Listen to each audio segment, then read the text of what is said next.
يا رب قربنا وباركنا لنعمل صالحا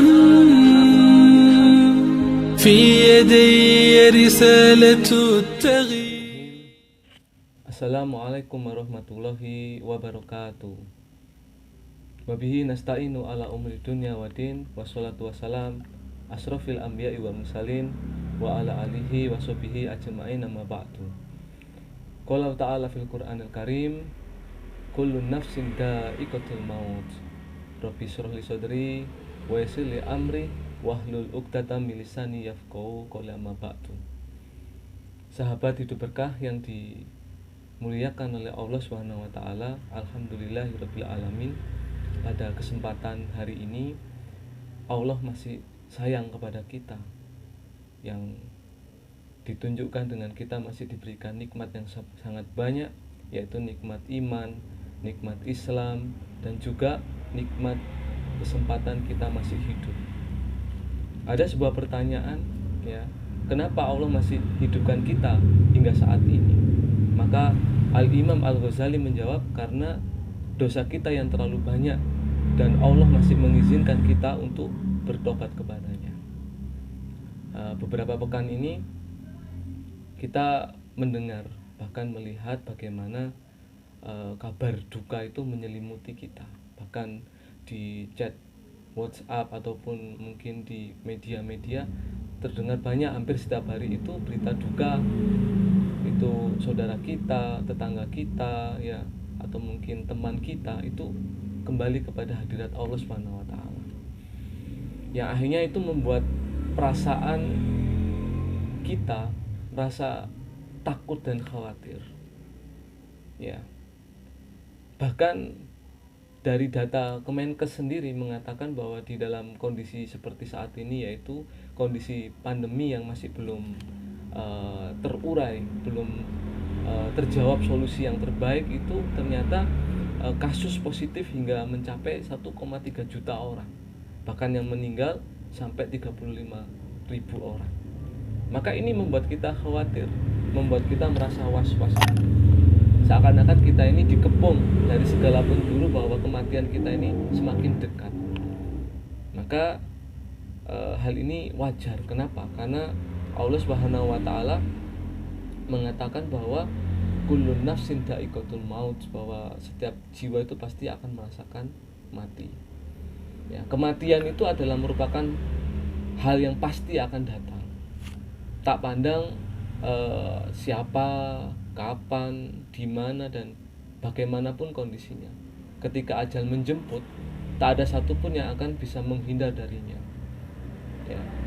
Di dalam buku Al-Mizanul Amal, Imam Al-Ghazali menjelaskan beberapa alasan mengapa kita sebagai manusia ini memiliki rasa takut tatkala ajal itu menjemput, atau kita takut kepada kematian. Yang pertama itu karena masih inginnya kita itu bersenang-senang dan menikmati hidup ini lebih lama lagi. Yang kedua, ia tidak siap berpisah dengan orang-orang yang dicintai, termasuk harta dan kekayaannya yang selama ini dikumpulkannya dengan susah payah. Yang ketiga, karena ia tidak tahu keadaan mati nanti seperti apa. Dan yang terakhir, yang keempat, karena orang itu takut menemui ajal itu adalah takut akan dosa-dosanya yang selama ini dilakukan. Jadi teringat sebuah kisah yang di dalam kitab Jami'ul Ulum wal Hikam karya Ibnu Rajab, yaitu sewaktu sakit menjelang wafatnya, sahabat Abu Hurairah sempat menangis. Ketika ditanya, beliau berkata, "Aku menangis bukan karena memikirkan dunia, melainkan karena membayangkan jauhnya perjalanan menuju negeri akhirat. Aku harus menghadap Allah, Tuhan yang Maha Kuasa. Aku pun tak tahu perjalananku ke surga tempat kenikmatan atau ke neraka yang penuh dengan tempat penderitaan." Lalu Abu Hurairah berdoa, "Ya Rob, ya Allah, aku merindukan pertemuan denganmu. Kiranya Engkau pun berkenan menerimaku, maka segerakanlah kematianku ini." Tak lama kemudian Abu Hurairah berpulang ke rahmatullah. Kita ya sebagai seorang muslim yang beriman, pasti dalam diri kita ini yang kita khawatirkan adalah bagaimana apakah kita ini selamat, apakah bekal kita ini cukup menghadap Allah Subhanahu wa taala yang nantinya kita itu akan melakukan perjalanan yang lebih jauh daripada kehidupan kita di dunia. Ini yang membuat kita ini khawatir, takut akan kematian itu. Karena keimanan kita ini atau karena manisnya iman kita ini, dunia yang memang sifatnya fana ini tidaklah kita khawatirkan, tapi lebih kepada kita takut bekal kita ini apakah sudah cukup nantinya akan mendatangkan ridhonya Allah dan kita termasuk orang yang nantinya itu selamat dan memasuki surga yang penuh dengan kenikmatan dan terjauhkan dari neraka yang di situ sadidul iqab, sangat keras azabnya Allah.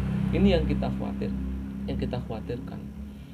Maka Al-Qur'an Nur Karim ya, yang merupakan petunjuk yang diberikan oleh Allah, memberikan kita petunjuk buat kita, yaitu sebagai bekal yang terbaik buat kita. Yaitu di dalam surat Al-Baqarah ayat 197 ya. A'udzubillahi minasyaitonirrajim. Bismillahirrahmanirrahim. Wa tazawwadu fa inna khairal zadi taqwa. Wattaquni ya ulil albab. Berbekalah dan sesungguhnya sebaik-baik bekal adalah takwa, dan bertakwalah kepadaku ya ulil albab, hai orang-orang yang berakal. Jadi sebaik-baiknya bekal itu adalah ketakwaan kita, ketundukan dan kepatuhan kita terhadap setiap perintahnya Allah dan larangannya Allah. Itu adalah sebaik-baiknya bekal. Sahabat, hidup berkah yang diridhoi oleh Allah Subhanahu wa taala. Bagaimana kita melihat kondisi saat ini? Bagaimana dunia seakan menunjukkan kemurkaannya, marahnya kepada umat manusia. Bencana bertubi-tubi menimpa kita. Terus bagaimana wabah ini juga belum selesai, belum segera pergi di hadapan kita. Maka kita patut bertanya, apa gerangan ini yang terjadi? Maka di dalam surat Ar-Rum ayat 41 Allah mengatakan dhaharu fasadu fil bari wal bahr bima kasabat aidinas liyudhiqahum ba'dalladzi amilu la'allahum yarji'un. Jadi telah nampak kerusakan di darat dan di laut disebabkan karena perbuatan tangan manusia. Allah menghendaki agar mereka merasakan sebagian dari akibat perbuatan mereka, agar mereka yarji'un, jadi agar mereka itu kembali ke jalan yang benar. Maka dari itulah untuk saat ini esensinya bahwa bekal yang terbaik yang perlu kita lakukan adalah aktivitas dakwah.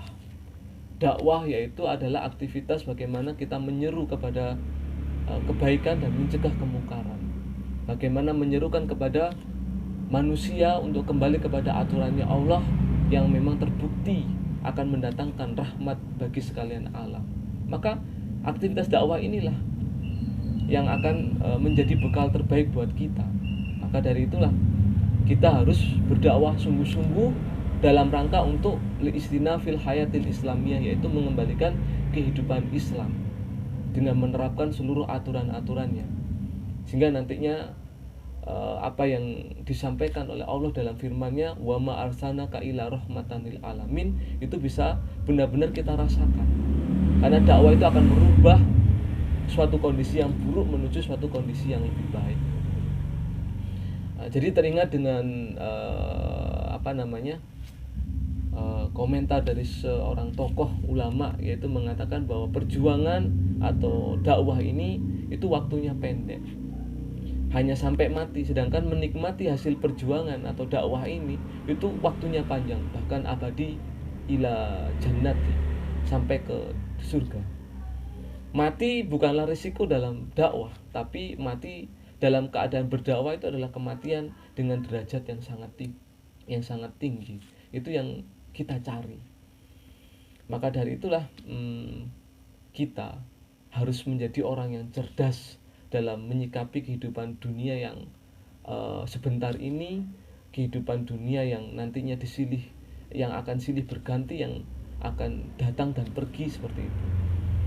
Di sini Rasulullah SAW menyampaikan kepada kita bahwa orang yang cerdas itu adalah orang yang menyiapkan bekalnya untuk pertemuan atau perjumpaannya dengan Allah Subhanahu wa taala. Di dalam sabdanya, al kaisu mandana ya nafsahu wa amila lima ba'dal maut wal ajizu man atba'a nafsahu huwaha wa tamanna 'ala Allah. Jadi orang yang cerdas itu adalah orang yang rendah diri dan beramal untuk kehidupan setelah kematian.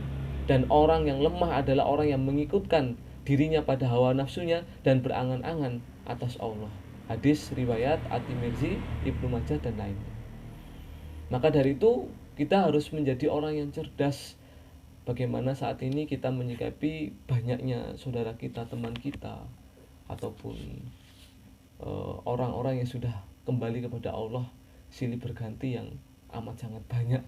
Maka kita harus cerdas dengan kita menyiapkan bekal yang terbaik.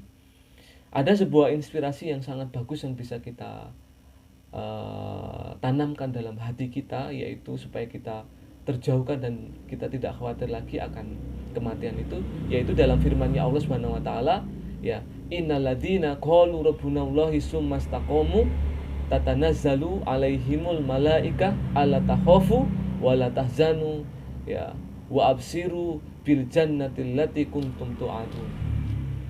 Sesungguhnya orang-orang yang mengatakan, ya, Tuhan kami ialah Allah, kemudian mereka meneguhkan pendirian mereka, maka malaikat akan turun kepada mereka seraya berkata, janganlah kamu takut, ya, dan janganlah kamu merasa sedih, dan gembirakanlah mereka dengan surga yang telah dijanjikan oleh Allah kepadamu. Quran surat Fussilat ayat 30. Dan juga ini juga harus menjadi inspirasi kita supaya kita tidak khawatir akan kematian, yaitu di dalam sabdanya Nabi Muhammad SAW, ya, dari Anas, sesungguhnya Nabi SAW bersabda, anna rajulan sa'ala Nabi SAW an sa'ah faqala mata sa'ah qala wa mada'a wa mada a'datta laha qala la say'a ila inni uhibbullaha wa rasuluh faqala anta ma'a man ahbabta qala Anas fama farahna bisai'in farahna biqaulin nabi sallallahu alaihi wasallam anta ma'aman ahbabta qala Anas fa ana uhibbun nabi sallallahu alaihi wasallam wa Abu Bakri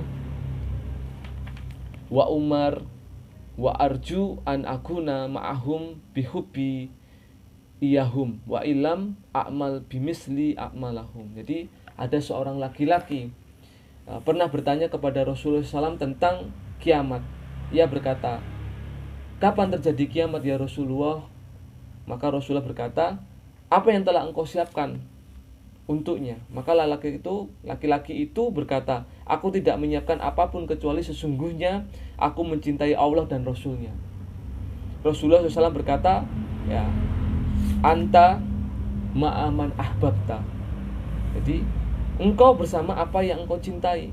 Anas berkata, kami tidak pernah merasa bahagia dengan sesuatu pun yang membahagiakan kami seperti bahagianya kami dengan perkataan Nabi, yaitu anta ma'aman ahbabta. Engkau bersama apa yang engkau cintai. Anas kemudian berkata, maka aku mencintai Nabi, Abu Bakar dan Umar, dan aku berharap akan bersama dengan mereka karena kecintaanku kepada mereka meskipun aku belum bisa beramal seperti mereka. Hadis muttafaq alaih. Jadi rasa khawatir kita akan sirna, akan hilang tatkala di dalam hati kita azamkan, kita tanamkan bahwa kita mencintai Allah dan Rasulnya, dan nantinya kita akan bersama Allah dan Rasulnya. Insya Allah seperti itu. Semoga apa yang Al-Fakir sampaikan bisa diambil ibrah bahwa sesungguhnya kematian ini adalah sesuatu yang dipergilirkan. Maka takutnya kita itu adalah takut tatkala bekal kita tidak cukup. Maka orang yang cerdas adalah orang yang pandai menyiapkan bekal, dan bekal yang terbaik adalah ketakwaan kepada Allah dan rasa cinta kita kepada Allah dan Rasulnya. Akhirul kalam, kurang lebihnya Al-Fakir mohon maaf. Summa wassalamualaikum warahmatullahi wabarakatuh. يا رب قربنا وباركنا لنعمل صالحا في يدي رسالة